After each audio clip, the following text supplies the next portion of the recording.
নমস্কার বন্ধুরা, আমি পিয়ালি। গল্প অমনিবাস চ্যানেলে আপনাদের সকলকে স্বাগত। আজ আপনাদের সামনে পাঠ করতে চলেছি 1996 সালে শারদীয়া সংখ্যা শুকতারায় সংকলিত সুলেখক আনন্দ বাগচির লেখা বিচ্ছুর জন্যে গল্পটি। মন দিয়ে শুনুন, আশা করি আপনাদের ভালো লাগবে। রিটায়ার করার পর অফিস বাবাকে একটা টেলিভিশন সেট উপহার দিয়েছে। টিভিটা মাঝারি আকারের হলেও রঙিন, আর রঙিন মানেই যাতে কুলিন। পাড়ায় ইদানিং 2-4টে ঘরে সাদা কালো ঢুকলে কি হবে, কালার টিভি আমাদের ঘরেই প্রথম। তাই কারো কারো রাস্তা বদলে গেছে, আমাদের বাড়িতে ভিড় জমাচ্ছে। একবার চোখে রং ধরে গেলে সাদা কালোয় আর স্বাদ পাওয়া যায় না। সত্যি বলতে কি, আমাদের মতো ছোটদের হয়েছে মহা জ্বালা। ঘরের মধ্যে আমাদের জন্য কোনো জায়গা নেই।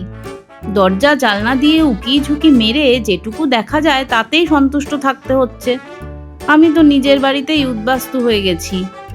ঘরের মধ্যে বড়দের 2টি মহল পাশাপাশি ঠাসাঠাসি, একদিকে পুরুষ অন্যদিকে মহিলা। নিজেদের মধ্যে রকমারি আলোচনার শেষ নেই। সাদা কালো টিভির হরেক দোষ নিয়ে নানা মন্তব্য হচ্ছে, সেই সঙ্গে বিচিত্র সব জ্ঞানের কথা। একজন বললেন, প্রথম যখন চোঙালা গ্রামোফোন এসেছিল আমাদের গাঁয়ে, গা শুদ্ধ মানুষ হতবাক হয়ে গিয়েছিল। যে শব্দকে মুঠো করে ধরা যায় না তাকে কিনা খোলা জায়গায় বন্দি করে রাখা। লক্ষণের গণ্ডির মতো দাগ কেটে রেকর্ডের ওপর একজনের গলার গানকে আটক করা কি সহজ কথা? মানুষ নেই, কিন্তু অশরীরী গলার গান আছে। পিন দিয়ে খোঁচালেই জেগে ওঠে, বাজতে থাকে। কি সর্বনাশ! ভেবে দেখুন দেখি, মারণ উচাটন বিদ্যের মতো এ কোনো ডাইনির টুকটাক নাকি জাদুবিদ্যে?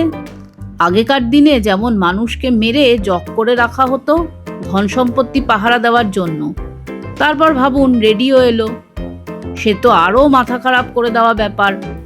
বুদ্ধি শুদ্ধি গুলিয়ে গুবলেট হবার কথাই তো মহায়। মনে করুন যে 100 মাইল দূরে কেউ কথা বলল, আর ঝাঁ করে আপনি সেই কথা শুনতে পেয়ে গেলেন।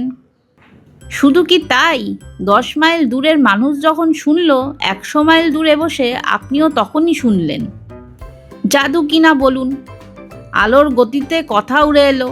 আসার পথে 1000টা বাড়িতে ভাগ হয়েও আওয়াজ কমলো না, এমনকি দেয়াল ফুঁড়ে ঘরের মধ্যে ঢুকেও না। রেডিও হচ্ছে বিজ্ঞানের লেটেস্ট কেরামতি, এক্কেবারে সেরা। লেটেস্ট না, সেরাও না। সে যদি বলেন টিভি, দেওয়াল ফুঁড়ে শব্দ আসতে পারে, কিন্তু ছবি চলে আসে কি করে বলতে পারেন? অলৌকিক কাণ্ড, আত্মার মতো। কথাটা মানতে পারলাম না, কিন্তু এটা একালের একচেটিয়া নতুন কিছু নয়, আগেও ছিল। আগে ছিল? বলেন কি মহায়, কবে ছিল? আপনি দেখেছেন? না। তবে সঞ্জয় দেখেছেন। কে কে দেখেছেন? মহাভারতে সঞ্জয় গো, সে কোনো না কয়েক হাজার বছর তো হবেই। ঘরে বসে টেলিভিশনে কুরুক্ষেত্রের যুদ্ধ দেখেছেন, আর অন্ধ রাজা ধৃতরাষ্ট্রকে কমেন্টারি শোনাচ্ছেন। Just imagine. তবে কি তবে? তখন অন্য নাম ছিল, টেলিভিশন বলতো না, বলতো দিব্য দৃষ্টি। আরও কত কি কথা হতো, শোনা হলো না। হারু আমার হাত ধরে টানলো, চল তো এখান থেকে। যারা নিজের চোখে কিছু দেখেননি, শোনা কথা ভাঙিয়ে চালাচ্ছেন, তাদের উটকো জ্ঞানের কথা শুনতে হবে না। আমি মৃদু আপত্তি জানিয়েছিলাম, বেশ লাগছিল, কিন্তু না শুনলে অমন কথা ভাবতেই পারতুম না। দারুণ তাই না? এই দেখ, আমার গায়ে কাটা দিয়েছে। হারু বিজ্ঞের মতন বলে, অল বোগাস, ননসেন্স, কোনো মানে হয় না। সব কিছু এভাবে নস্যাৎ করে দেওয়ায় আমি মর্মাহত হই। বলি, কোনো সেন্স হয় না বলছিস? কিন্তু কেন? বাতাস তো আমরা দেখতে পাই না, কিন্তু তার বয়ে যাওয়া শব্দ শুনতে পাই। এই শোনার মধ্যে কি ভুল আছে? হয়তো নেই। তুই কি বলতে চাইছিস? বলতে চাই এই যে, এরোপ্লেন মানে হাওয়াই জাহাজে করে মানুষ এখন আকাশে উড়ে বেড়াচ্ছে। মহাভারত রামায়ণের যুগে মানুষ এমনই উড়ে বেড়াতো রথে চড়ে। তার মানে উড়োজাহাজ ছিল অন্য নামে, অন্য চেহারায়। ছিল যদি, তো সব গেল কোথায়? গেল কোথায়? পৃথিবীতে মহাপ্রলয় এসে সব নিশ্চিহ্ন করে দিয়েছে। বিজ্ঞানের হাত ধরে মানুষের সভ্যতা যতটুকু এগিয়েছিল সব মুছে গেছে। হাজার হাজার বছর পরে বিজ্ঞান আবার কেচে গন্ডুস করে এগিয়েছে। উড়োজাহাজ আবিষ্কার হয়েছে। হাসালি, মহাপ্রলয় যে হয়েছিল তার প্রমাণ নেই। রথটথ ওসব গল্পগাথা। বাতাস বয়ে যাওয়ার শব্দই শুধু শুনি না, গাছপালা ধুলোবালির ভেতর দিয়ে তার বয়ে যাওয়ার প্রমাণ দেখতে পাই, এক্কেবারে সরাসরি নিজের চোখে। একটার সঙ্গে আর একটা মেলাতে যাস না, মিলবে না। যুক্তিতে হেরে গেলাম। বললাম, ঠিক আছে, আমার আর কিচ্ছু বলার নেই। তুই যা বলছিলি বল। বলছিলাম, টিভির ছবি কি করে তৈরি হয় ওদের কোনো ধারণা আছে? ভিডিও ক্যামেরা কখনো চোখে দেখেছেন? ওদের কিসে ধারণা আছে আর কি দেখেছেন আমার জানার কথা নয়। তাই একটু চুপ করে থেকে হঠাৎ বলে ফেলি, তুই দেখেছিস নিশ্চয়। দেখেছি কি বলছিস? রীতিমতো হাতে নিয়ে নাড়াচাড়া করেছি, আমার ছবি পর্যন্ত তুলিয়ে নিয়েছি। আমি হাঁ হয়ে যাই। সেই গল্পবৃন্না কোথায়? তোর নিশ্চয় কোনো সোর্স মানে চেনা জানা ছিল, নইলে এভাবে পাত্তা দিত না। ঘরের কাছে সোর্স থাকতে ওদের অফিসে যেতে আমার বইই গেছে। ঘরের কাছে? বলিস কি? কে? আমাদের ঘণ্টাদা রে। আমি অবাক হয়ে গেলাম। ঘণ্টাদা আমাদের চেয়ে বছর 2-3 বড় হবে বেশি হলে। ডাকনাম ঘণ্টা হলে কি হবে, আসল নামের চটক আছে, আকাশ কুসুম মুখার্জি। কিন্তু ওর হাতে ভিডিও ক্যামেরা এলো কি করে? কিছুতেই মাথায় ঢুকছিল না। সে কথা ওকে বললাম। হারু কাঁধ নাচিয়ে বলল, ঘণ্টাদাকে কি ভাবিস? আমার কাছে ঘণ্টাদা সত্যিই ভাবাভাবির বাইরে। ভ্যাবলার মতো তাকিয়ে থাকি হারুর দিকে। ঘণ্টাদার এক দাদা বিদেশ থাকেন, জানিস সে কথা? আমি জানতাম না, মাথা নাড়ি। তিনি ঘণ্টাদার জন্মদিনে গিফট পাঠিয়েছেন, আধুনিক আর শক্তিশালী বিদেশি ক্যামেরা। চল, গেলেই দেখতে পাবি। গিয়ে দেখি ঘণ্টাদা ট্যাচ্চা চোখে তাকিয়ে দাঁতে নখ কাটছে। আমাদের কোনো কথা কানেই নিল না। বুঝলাম ঘণ্টাদার খুব ফাট হয়েছে। অমন একটা ক্যামেরা হাতে পেলে কার না হবে। বারান্দায় বসে ও থেকে থেকে পা নাচাচ্ছিল। চিনতে পারা দূরের কথা, আমরা ওর চোখেই পড়লাম না। হারু যত নানান কথা বলে মন ভেজানোর চেষ্টা করে, ঘণ্টাদার পা নাচানো তত বেড়ে যায়। বোঝা যায় ইচ্ছা করেই আমাদের হ্যাটা করছে, তাচ্ছিল্য দেখাচ্ছে, ইগনোর করছে। আমরা যে ওর কাছে কিছুই না, নস্যি, সেটাই ঠাড়ে ঠোড়ে জানান দিতে চায়। খুব রাগ হলো। থাকো তোমার দেমাক নিয়ে, তোমার মেজাজের অত ধার ধারি না। কত দেখলাম এক রাত্রিরের বাদশা, তাছাড়া কি?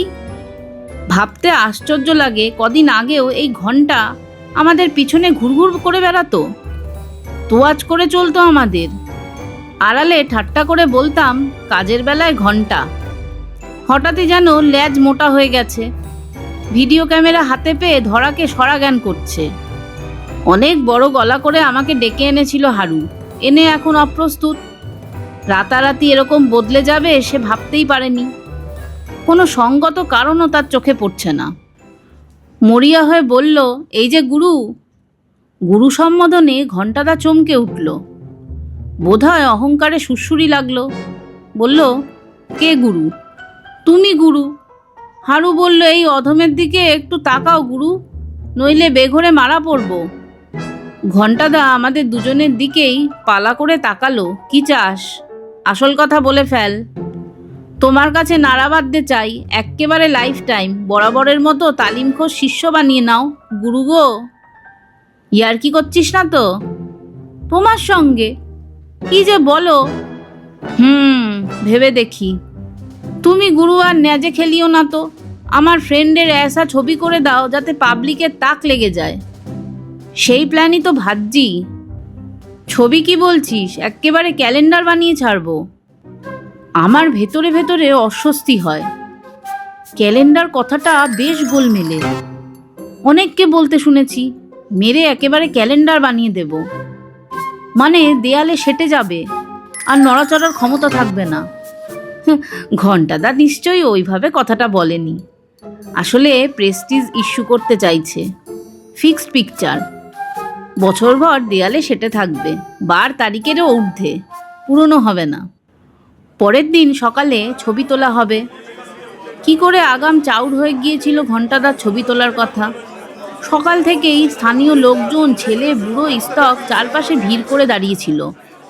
যদি ফাঁকতালে তাদেরও দু এক ঝলক ছবি উঠে যায়। কেউ কেউ ঢুলছিল, রাত জাগার ছাপ তাদের চোখের কোলে। কাল রাতেই আমাদের দুজনকে তালিম দিয়ে রেখেছিল ঘণ্টাদা। বেশ একটু নাটক করার ইচ্ছে তার। নইলে নিছক সাদামাটা ছবির আর কি আকর্ষণ থাকবে, শুধুই চোখে দেখা এবং চোখের আড়াল হতেই ভুলে যাওয়া ছাড়া। একালের নাটকে আজকাল এক নতুন কায়দা হয়েছে, মঞ্চ আর দর্শকের ফারাক ঘুচিয়ে দেওয়া। দু একজন অভিনেতা দর্শকদের মধ্যেই ঘাপটি মেরে বসে থাকে, যেন তারাও দর্শক। ওদিকে মঞ্চের ওপর যারা নাটক করছে তারা তো আগে থেকে বানানো গল্পের মধ্যেই জড়িয়ে আছে, মুখস্থ বুলি আওড়ে যাচ্ছে। নিজের খেয়ালে কোনো কিছু করার বা বলার নেই। দর্শকরা তন্ময়, তাদের নরণচরণ থেমে আছে, নিজেদের কথা পর্যন্ত ভুলে গেছে। হঠাৎ সবাইকে চমকে দিয়ে পেছন থেকে কেউ চেঁচিয়ে ওঠে, মঞ্চের কথার জবাব দেয়। তারপর এপাশ ওপাশ থেকে দু তিনজন সামনে এগিয়ে যায়, মঞ্চের উপর লাফিয়ে উঠে পড়ে। তারপর মঞ্চের ওপর চলতে থাকে নতুন নাটক। সব মিলিয়ে এক অদ্ভুত ডামাডোল, চিৎকার চেঁচামেচি, কারো কিছু বোঝার উপায় নেই কি হচ্ছে। দর্শকরা নিজের নিজের আসনে উত্তেজনায় টান টান। মঞ্চের ওপর এই মুহূর্তে তাদেরই প্রতিনিধি তুলকালাম কাণ্ড জুড়ে দিয়েছে। কিন্তু কথাগুলো কেমন নতুন নতুন ঠেকছে, যেন মুখে মুখে বানিয়ে বলে যাচ্ছে। হঠাৎ কোনো কথার পিঠে এসে কথা তৈরি হচ্ছে, কিন্তু এগুলো আসলে যে আড়াল থেকে প্রম্পটার ওদের মুখে গুজে দিচ্ছে সে কথা দর্শকদের কারো মাথায় ঢুকছে না। আমাদের অবশ্য মঞ্চফঞ্চ নেই, কিন্তু ব্যাপারটা একই রকমের। খোলা জায়গায় পাবলিকের সামনে প্রম্পট করার কোনো সুযোগ নেই, তাই কিসের পরে কি ঘটবে তার ছক তৈরি করে আমাদের প্রায় পাখি পড়া করে তালিম দেওয়া হয়েছে। ঘণ্টাদার নির্দেশ মতো আমার জনতার মধ্যে মিশে থাকার কথা, সেভাবেই অপেক্ষা করছিলাম। হারু অন্য দিক থেকে ক্যামেরার সামনে এসে দাঁড়ালো, নিজের হাতঘড়ি দেখলো, তারপর ফিরে দাঁড়িয়ে জনতার জঙ্গলের দিকে আঙুল দেখিয়ে স্বগতোক্তি করল। কি আশ্চর্য, ওইখানেই তো মাতালটা দাঁড়িয়ে টলমল করছিল। মনে হয়েছিল আমার দিকে আসার ধান্দা করছে, কিন্তু পারছে না। বেশি নেশা হয়ে গেলে যেমন হয়, নিজের হাত পায়ের ওপর আর দখল থাকে না। সামান্য সময়ের জন্য অন্যদিকে চোখ ফিরিয়েছিলাম, আধ মিনিটও হবে কিনা সন্দেহ। এরই মধ্যে ভ্যানিশ, নাকি ওই পাবলিকের মধ্যে সেদিয়ে গেল। ভিড়ের অনেক পিছনে দাঁড়িয়ে সবই শুনতে পাচ্ছিলাম। কথাগুলো জানাই ছিল, আমাকেই উদ্দেশ্য করে বলা। এরপর ও ক্যামেরার পিছন দিকে অদৃশ্য হবে। আমারও এবার আত্মপ্রকাশের সময় হয়ে এলো। মানুষের প্রায় নিরেট ভিড় ফুঁড়ে বেরোতে যাব এমন সময় হাসির কলরল শুনতে পেলাম। কিছু দেখতে পাচ্ছি না, কিন্তু বুঝতে পারছি সামনের সারির মানুষ হেসে যেন ওর গায়ে ঢলে পড়ছে। কারণটা ধরতে পারলাম না। তবে কি হারু কোনো হাস্যকর ব্যাপার করে ফেলেছে, নাকি পা হড়কে উল্টে পড়েছে? ফাঁকফোকর খুঁজে বেরোতে দেরি হয়ে গেল। বেরিয়ে এরকম একটা দৃশ্য দেখব কল্পনাও করিনি। 2.5-3 বছরের একটা বাচ্চা ছেলে টলমল করতে করতে ঘণ্টাদার দিকে দৌড়ে যাচ্ছে। বোধহয় ঘণ্টাদার কাঁধে শোয়ানো ক্যামেরাটা ওর খুব পছন্দ। আধো আধো বায়না ধরা গলায় কি বলে চলেছে শোনা যাচ্ছে না। ওটা আমার, আমাকে দে, আমাকে দে, হয়তো এরকমই কিছু হবে। ঘণ্টাদা এখন আর দাঁড়িয়ে নেই, বেশ কসরত করে এক হাঁটু মুড়ে বসে ক্যামেরার মুখটা তুলে নামিয়ে ঘুরিয়ে কাত করে প্রাণপণে ওই একরত্তি ন্যাংটো ছেলেটার ছবি তুলে যাচ্ছে। ন্যাংটো বলা ঠিক হলো না, একটা লম্বা ঝুলের হাতকাটা গেঞ্জি ঘুনসি ছাড়িয়ে ইঞ্চি 3 নেমেছে। আমি প্রমাদ গুনলাম, ছেলেটা প্রায় পৌঁছে গেছে। ঘণ্টাদা নীল ডাউন হওয়া অবস্থায় এখন পিছু হটছে। ব্যাপারটা সামাল দিতে আমি তীর বেগে ছুটে গেলাম। ধর ধর, ছেলেটাকে ধর। ছেলেটা থমকে গিয়েছিল। আমি ছো মেরে ওকে তুলে নিলাম চ্যাংদোলা করে, কিন্তু ছেলেটা মহা বিচ্ছু। বুঝতে পারার আগেই আমার হাতে দাঁত বসিয়ে দিল। নতুন দাঁতের তীক্ষ্ণ কামড়, যন্ত্রণায় আঁতকে উঠলাম। যন্ত্রণায় আঁতকে উঠে আমি ওর মুখ চেপে ধরলাম।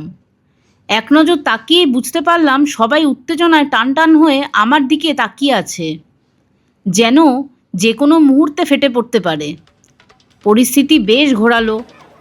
হঠাৎ কেউ একজন চেঁচিয়ে উঠল, আমার ছেলেটাকে বাঁচান। শোনামাত্র ছেলে শুদ্ধ আমি উল্টো দিকে ছুট লাগালাম। কিন্তু পালাবো কোথায়? জনস্রোত ছুটে আসছে, সকলের মুখেই হিংস্র উল্লাস। ধর ধর, ছেলে ধরা। ছেলেটাকে নামিয়ে দিয়ে আমি দিকবিদিক জ্ঞান হারিয়ে দৌড়ে চলেছি, কিন্তু বেশি দূর এগোতে পারলাম না। একটা শক্ত মুঠো চুল ধরে আমাকে পেরে ফেললো। তারপর চারপাশ থেকে শিলাবৃষ্টির মতো কিল চর ঘুষিয়ে এসে পড়তে লাগলো আমার উপর। আর কিছু জানি না, চোখের ওপর অন্ধকার নেমে আসতে দেরি হয়নি। হারু বোধহয় অনেক আগেই আঁচ করেছিল ব্যাপারটা কোন দিকে গড়াতে যাচ্ছে। ও ঊর্ধ্বশ্বাসে ছুটে গিয়ে পুলিশ ডেকে না আনলে ঘণ্টাদার কথা অক্ষরে অক্ষরে ফলে যেতে বসেছিল। ক্যালেন্ডার বনে যেতে দেরি হতো না।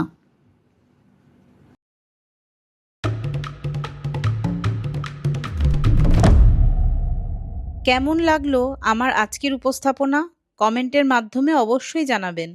আর ভালো লাগলে ভুল ত্রুটি মার্জনা করে লাইক, শেয়ার, সাবস্ক্রাইবের মাধ্যমে ভালোবাসা দিয়ে এই চ্যানেলটিকে আরও সমৃদ্ধ করে তুলবেন। পরবর্তী নোটিফিকেশন পাওয়ার জন্য বেল আইকনটি প্রেস করে রাখবেন। আজকের মতো তাহলে এই পর্যন্তই। নমস্কার, ভালো থাকবেন।